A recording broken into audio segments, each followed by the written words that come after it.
Ready?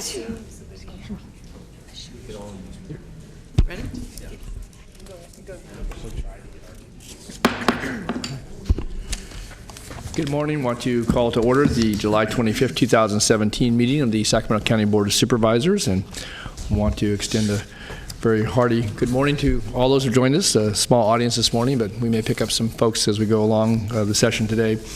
With that being said, then I'll ask Flo to call the roll to please establish a quorum and then make a few brief announcements, and then we'll get started with the agenda. Good morning. Supervisor Cerna, Kennedy. Here. Peters. Here. Frost. Here. Natoli.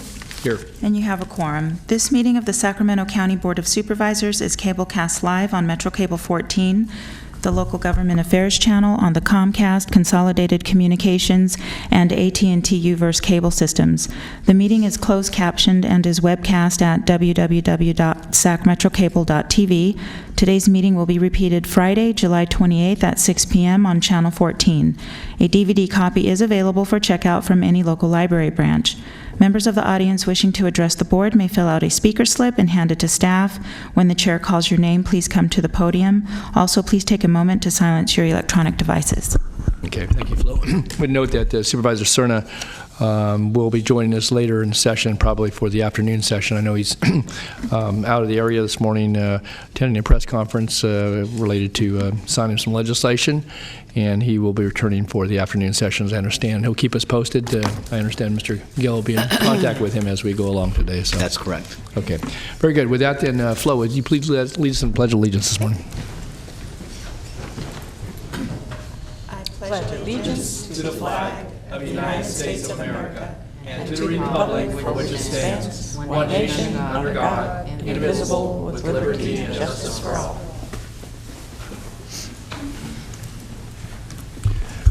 Okay, and if anyone wishes to address the board on any item, I'd ask you please fill out a speaker form and get that to our clerk, Flo, and she'll get it to me, and we'll call upon you at the appropriate time. I know we did expect a couple of off-agenda speakers this morning. We'll try to work those in if possible with the agenda as we go through it. So, all right, with that, we have a couple of continuances, as I understand it. So, Flo, want to take those first? Okay, for your matters, consent matters, items 1 through 35. Item 13, you're adopting an ordinance.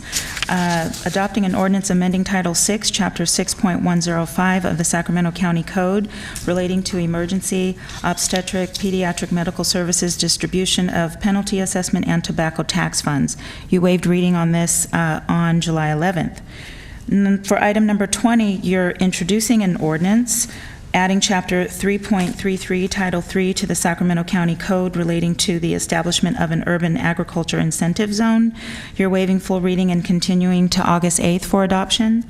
For item number 24, I do need a motion to continue this to August 8th. It's introducing an ordinance, waiving reading of an ordinance, and continuing to August 22nd for adoption. It's a resolution of intention to modify ordinance number 1543, receive and file engineer's report and written report for fiscal year 17-18. And then also it'll be designating a public hearing. I'll take that motion in just 1 second. Let me just give you one more item. Number 32, I do need a motion to continue that to August 22nd. It's a resolution congratulating the Sacramento Metropolitan Arts Commission upon the occasion of its 40th anniversary. And that concludes my notes. Okay, and the last item, there was a request by the Arts Commission to continue that. They have a new executive director, and they want to have some of the commissioners here as well, and I think the logistics of doing that weren't going to work out for today, so we'll postpone that. All right, so item 24, any questions on that? If not, a motion to continue would be in order. Move to continue. Okay, Chair would second it, so moved and seconded to continue item 24 till August the 8th, and with that, I had no one's time to speak on that item. Please vote. Unanimous vote with those members present. Okay, and you want a continuance, so we just want to... And then item 32. Okay. All right, I move continuance of item 32. Move second. Move and second, please vote. Unanimous vote with those members present. Okay, with that, then we have the balance, the consent calendar. I'll turn to my colleagues to see if there's any items you want to pull off the agenda, you can make comments on, or add any additional information. Supervisor Peters? Yes, I'd like the record to reflect I'm recusing myself on item 2 and 4 due to a potential conflict of interest. Okay. Any other items you want to talk to? Okay, Ms. Frost? Kenny? All right, I just, on item 4, if I could, there was no timeline for actually accomplishing the work. I know this is, maybe call the item, if you could. Item 4, Item 4. Yeah, item 4, yeah. Please. approve $302,060 of Mather redevelopment 2008 tax-exempt bond proceeds for demolition of the Mather bungalows. Okay, question is, when will the work be accomplished? I know this has been in the works. We've identified the funding source, and we went out, and we have a contractor, but none of that's explained in the staff report. I'll get you some more information on the timeline on Okay, it. you We'll do recognize some of the concerns that have been expressed by City of Rancho Cordova, and we've been working on this throughout the spring, and so I guess it's nice that we're going to authorize the money, but somebody ought to include in the staff report as to when the Got it. the work, and I believe they have a contractor. Yes, we do. So that was not included. I did want to note, too, there was some supplemental information included that referenced the March 7th report that went to this board, and I would ask that that be included in the record. I don't know if that's been included on the online item, but there was supplemental information, and I know that we have a process for doing that, but I think that's important. That information was transmitted to the board at 9:16 a.m. this morning, so... All right, that's the only comments I had, so we have none. I have no one signed up to speak. Anyone wish to address any item on the board agenda?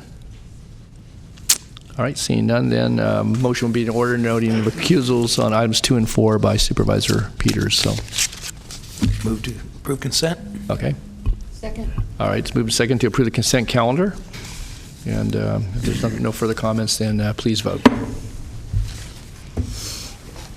Unanimous vote with those members present. Okay, and you'll call it the recusals by The Supervisor Peters. recusals are item 2 and 4 from Supervisor Peters. Right, very good.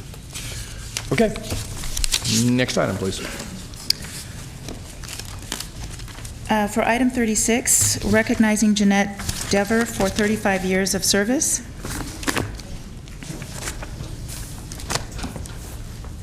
Is that Jeanette Dever or Deaver? Oh, Dever. Deaver, that's what I was going to say. I didn't know, maybe the pronunciation, but I always learn in school that when the E and A together, that makes a long E, so. Okay, good morning, Jeanette. Yes. morning. Good morning, everyone.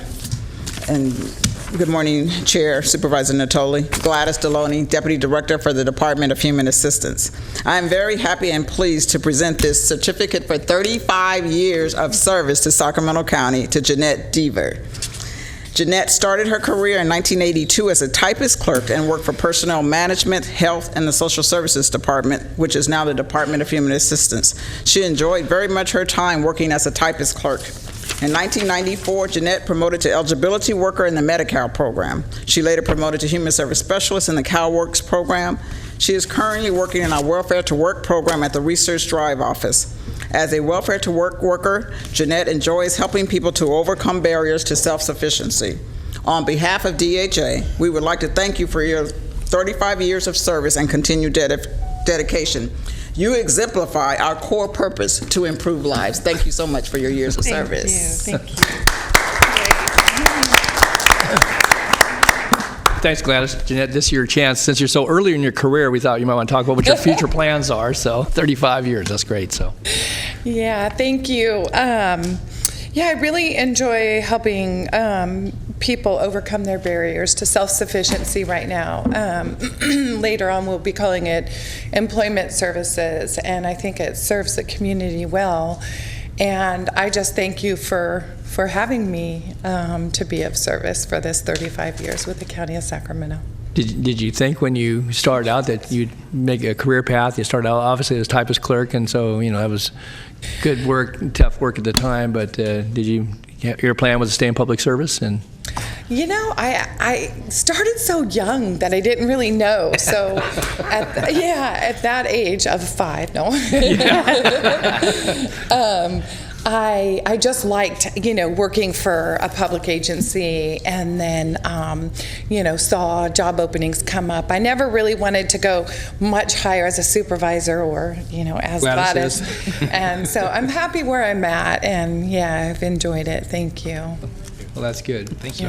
Well, anyway, thank you for your service, and congratulations on 35 years, and hopefully some more years. Take some of that experience now that you're a little more mature and you're not so young anymore, that you can apply that and help people as you've stated. So, again, congratulations to you. Thank you. Thank you. And thank you, Gladys. Did anybody want to get a picture? Did you get a picture?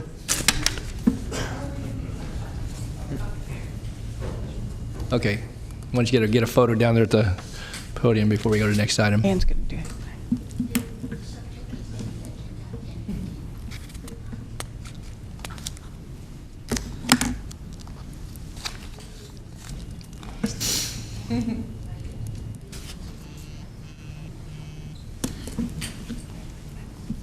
Okay, very good. Congratulations.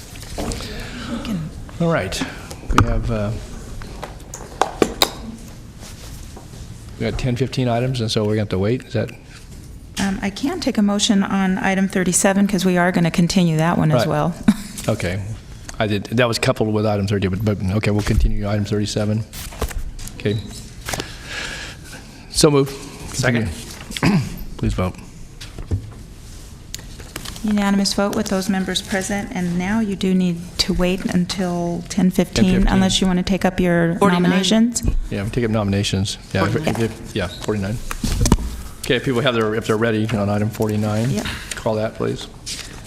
Okay, for your nominations, you are continuing to August 8th, the Cordova Community Planning Advisory Council, Vineyard Area Community Planning Advisory Council, continuing to August 22nd, the Antelope Community Planning Advisory Council, North Highlands Foothill Farms Community Planning Advisory Council, continuing to September 12th, the Cemetery Advisory Commission, County Service Area 4B, Slough House, Wilton, Consumnes, County Service Area 4C, Delta, the Delta Citizens Municipal Advisory Council, Developmental Disabilities Planning Advisory Council, Local Child Care Planning and Development Council, Sacramento County Redevelopment Successor Agency Oversight Board, and the Southeast Area Community Planning Advisory Council. And for your matters today, the first one we have, Mr. Natoli, is Equal Employment Opportunity Advisory Committee. Right, I know we have a number of applicants for that, and I believe there are some interviews scheduled, and so that I have to continue that to August 22nd, 2017. Okay. Then we have Orangeville Community Planning Advisory Council, Ms. Frost.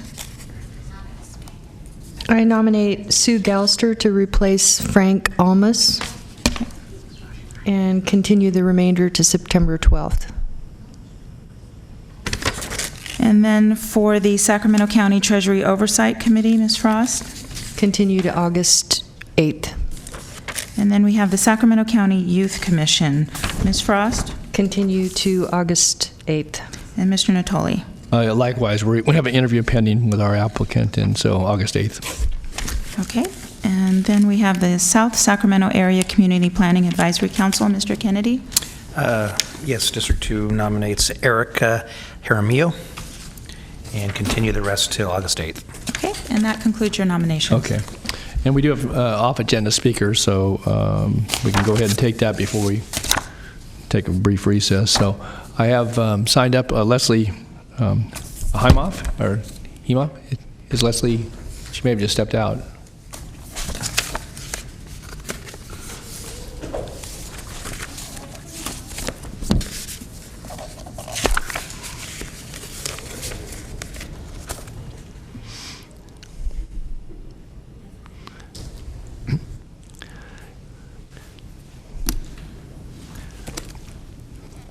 Good morning, Leslie. The schedule worked out, and be able to take your comments. And so for items not on the agenda, we typically allow 5 minutes, so I'll set the clock at 5 minutes. And I know that you've been able to talk with some members of the board and want to put some information out on the record today. And so with that, if you'll just introduce yourself, and then I'll let you make your comments. And Wonderful, thank you. Pleasant surprise to be called so early. Good morning. not always this way, I can assure you. So. Well, I'll take it. Good morning. I'm Leslie Heimoff, the Executive Director of the Children's Law Center of California. We are a nonprofit legal services organization that, through a contract with the Judicial Council, provides representation to all of the children involved in the foster care system here in Sacramento County. I did provide you with a statement of the problem. I don't know if you've received it yet. We tried to do a short one-pager. So it was just handed out, so Great. you can summarize it if you like. So that it would be succinct for you. Often, on a daily basis, there are children who are in the foster care system but who don't have an appropriate placement. Sometimes they are new to the system and there just are no available foster homes. Other times they're children that have been in the system for quite some time and their current situation is not working out either because the child is unhappy in the placement or because the caregiver is unwilling or unable to care for them on an ongoing basis. Oftentimes, these are our most challenging children and children with the highest needs. They may have mental health issues, they may have been victims of trafficking, they may have been involved in very dysfunctional, problematic relationships. They find themselves at CPSU, which was initially intended to be a unit that would meet with the child and then work to find an immediate placement for them. What has happened because of a variety of system challenges is these kids are spending anywhere from a few hours to several days, and in the most extreme cases, several weeks, waiting in the lobby of the receiving home, literally a lobby that is similar to your dentist's office or your doctor's office. The staff that are assigned to oversee these children are on the other side of a glass window. They don't interact with them except to let them know when they need to go to the restroom and perhaps bring them a meal. They roll out mats or cots at night for them to sleep on. And what ends up happening, not surprisingly, is these kids who are already anxious, agitated, have a lot of needs, become more anxious and more agitated. And they may sometimes try to hurt themselves. Other times, if there's more than one child there, they will get into it with each other. Something will set one off. These are kids who, with a history of abuse, are very easily triggered. And then fights erupt, and children get hurt, or children get arrested, or are sent to mental health facilities because they are decompensating. None of these things should be happening to kids who are coming to us and saying, I need some immediate help. We totally acknowledge and appreciate that that CPS has a huge challenge in meeting these kids' needs, and they are not always easy to serve. But nonetheless, we feel that this problem has been going on for almost 2 years now, that it's really crescendoed, and it has been a constant state of crisis for, I would say, close to 2 years. CPS is well aware of the problem. We have meetings, we discuss, we all seem to agree on the solutions or possible solutions. But then something happens that we're not privy to as the advocates, where plans are not able to be fully enacted, and kids are suffering. We've had children hospitalized because they were beat up. We've had children hospitalized because they were going to hurt themselves. Kids have ended up arrested, and then they enter the juvenile justice system at greater burden to the county, and certainly not a way that we want to serve children who come to us as victims, and then they suddenly become defendants because their situation is one that they personally can't manage, and the adults that are supposed to help them manage it are not able to do so due to a lack of resources, a lack of appropriate facilities, and a lack of immediate crisis intervention and clinical services that can and should be made available to these children. Leslie, could I just ask you on that for a minute, and this is not coming out of your time. So you said that in some extreme circumstances, children have spent weeks in the lobby. That's correct. Is there a specific example of that? It seems to me that under any circumstance, spending weeks in the lobby awaiting, assuming that they're eligible for services, and I trust that they are, it's kind of making that connection, but that really caught my attention. So I guess if you want to maybe just take a moment to elaborate on, and again, that may be the extreme, and so we're talking about what happens maybe on a regular basis as it relates to hours or days, and days is too long, but weeks, that just seems very... So the data that was provided to us from the county indicates that in January, the longest overstay was 31 days. 31 days in the lobby? Yes. In February, the longest overstay was 96 hours. March, it was 338 hours, 208. So the weeks is unusual, and there have been others. The other thing that happens is kids will come and go. So they may be there for 3 days, they leave for a day, or they leave for 6 hours, and then they're back for 4 days. That doesn't get counted as 7 days, even though it really is in terms of the child's life. If they're gone for 6 hours, but are there a total of 7 days, they were there for a week. So the one situation, and it's interesting because some of the longest ones one in particular that we heard about just a week ago or so is a young boy, approximately 8 years old. They just couldn't find a foster home. He didn't have any particular terrible challenges. He was going to his home school every day, but coming back to CPSU at night. It's 8 years old? Yes. He was going to his home school every day and coming. How was he getting back? Social worker would transport, I believe. That's my assumption. Yeah, okay. And that was just they couldn't find a foster home, and he's too young for a group home. And so there is a very real shortage of foster homes, and we don't minimize that. But without an appropriate shelter-type facility, this is what we're left with, is kids who are sleeping in a lobby and have to be taken to a place where a shower is in the receiving home to shower. They may or may not be eating their meals with other kids. They may be sitting on a chair with a sandwich. So it can be very dire. The more common situation. Yeah. Ask her a question. So you're still responding to the question. That's why I put the timer off. So, okay, thank you. I want to let you finish your talk, but you were responding to the question. Okay. So. The more common situation are teenagers who have challenges with being placed. As you know, the receiving home and CPSU are right on Auburn Boulevard, right across from the track, where a lot of sexual exploitation takes place, so the children are easily enticed away. We've also had situations where people will come from the track and try to get girls that are at CPSU to be out on the street with them. One girl was beat up because she refused to go.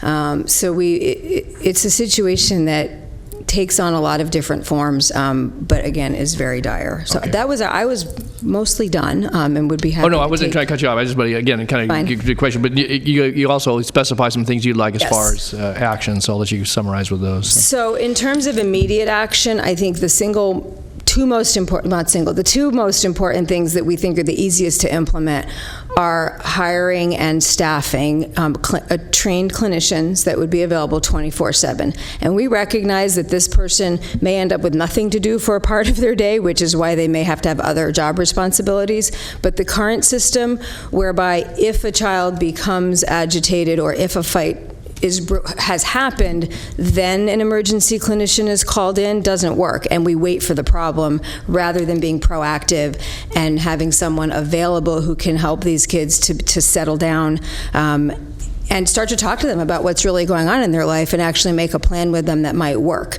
Instead, we wait until there's a problem, make the emergency phone call, and the response could be anywhere from 45 minutes to several hours, and by then it's too late and law enforcement is called in.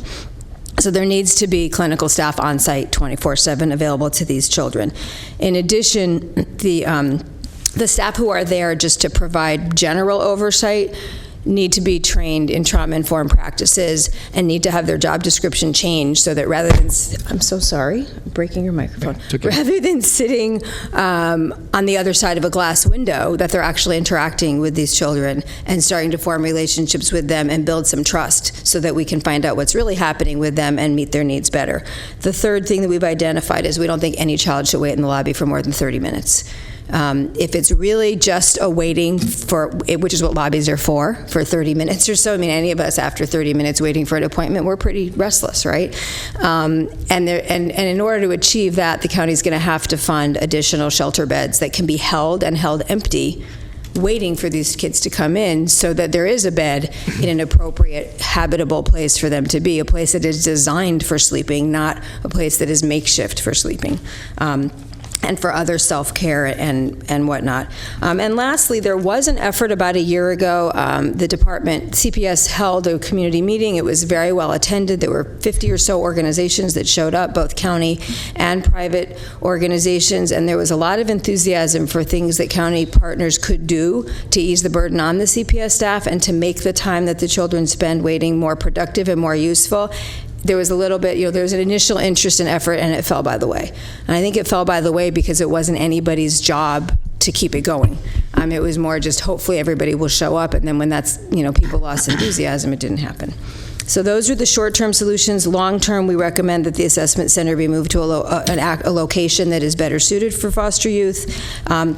and that the county look into creating an emergency shelter similar perhaps to what's done in Orange County or Los Angeles County, which are two very different models, but both seem to be fairly effective. And lastly, increased utilization of multi-systemic treatment foster care. Okay. Well, thank you, Leslie, for certainly being here this morning, and I know you have folks that are with you, and certainly for your advocacy on behalf of children and for your comments. We have other comments from board members. As you know, we can't take any action today, but we may ask for some direction to be given. So, Supervisor Kennedy, you had... Thank you, Mr. Chair. I think that these concerns are, obviously very serious, and I think it warrants probably agendizing having the receiving home on the agenda to address these concerns, and also just to give kind of an overview of the current state of the conditions at the receiving home. Okay. Can I just clarify? There's the receiving home and CPSU, they're at the same physical space, but it's really CPSU that is responsible for this. I meant kind of a overall Gotcha. overarching issue. Thank you. Thank you. I would just offer, too, I think with the CPSU, obviously this is something that we've known about for some time. It may not be easily addressed, but to my question earlier, and I did have a chance yesterday to meet with Brenda, and Leslie was on the phone, it seems to me that when people come to us for help and are in a relatively safe place, and then because of their own circumstances, and young people may or may not have some responsibility for situations, but nonetheless, they're minors, they show up, they present themselves, and just the wait itself can be very taxing, and I would imagine that some of these young people aren't very trusting of the establishment, so to speak, but they presented themselves, and to come to a safe harbor and then find out that, one, we're not capable of certainly helping them in a timely fashion, but then secondly, that things can accelerate, and then they end up in the juvenile justice system in addition to seeking out help. That to me is a poor expenditure of dollars, and secondly, I don't think that's what was intended here, unless there were some other circumstances that would warrant that. But so again, without knowing the full extent, we certainly can't take action here today. But I do think I would concur with Supervisor Kennedy that we ought to agendize this. Apparently, there was an assessment was done. We're aware of it. I know that Nav, in my briefing, I had just met with these folks, and you're aware of it as well. So what sort of funding strategy, what sort of strategy that would allow us to make some at least initial forays into helping to reduce not only the waits, but also have better outcomes and better response to folks who are obviously being exploited in some cases. Some are running away from other issues, but they're ending up in our in a place that was supposed to be there for intake and for placement and so forth, and is not obviously not functioning at capacity because of some of the difficulties that just the numbers, lack of foster homes and so forth. So I think this was appropriate to agendize, have a fuller discussion around this, and obviously some assessment by our administration and our staff. So we'll look to do that. So any other comments by supervisors at this juncture? So Leslie, well, thank you for being here. Thank you for the folks that are with you for presenting. We will. I guess I would say there's some urgency to this as well. I think that this probably goes on every day. We're talking about 100 kids a month that present themselves into this type of situation on average. So I don't know, maybe we can do something in the next few weeks to actually have a discussion about this, and maybe even it's a budget discussion, I don't know. So we got final budget coming up, and there's a lot of priorities that are competing there, but nonetheless, this is an important one. So. Well, we appreciate your time and are happy to participate and be helpful in any way that we can. Thank you. Okay, very good. Thank you, Leslie. Okay. With that, then, we'll just receive the information today, and we'll be working to have this come back to the board. So with that, we've got about 10 minutes before we take up the next item, so we will break till 10:15. We have hearings on a number of different service charges and liens, and then we've got some other items for this morning's agenda. So we'll be in recess then for 10 minutes.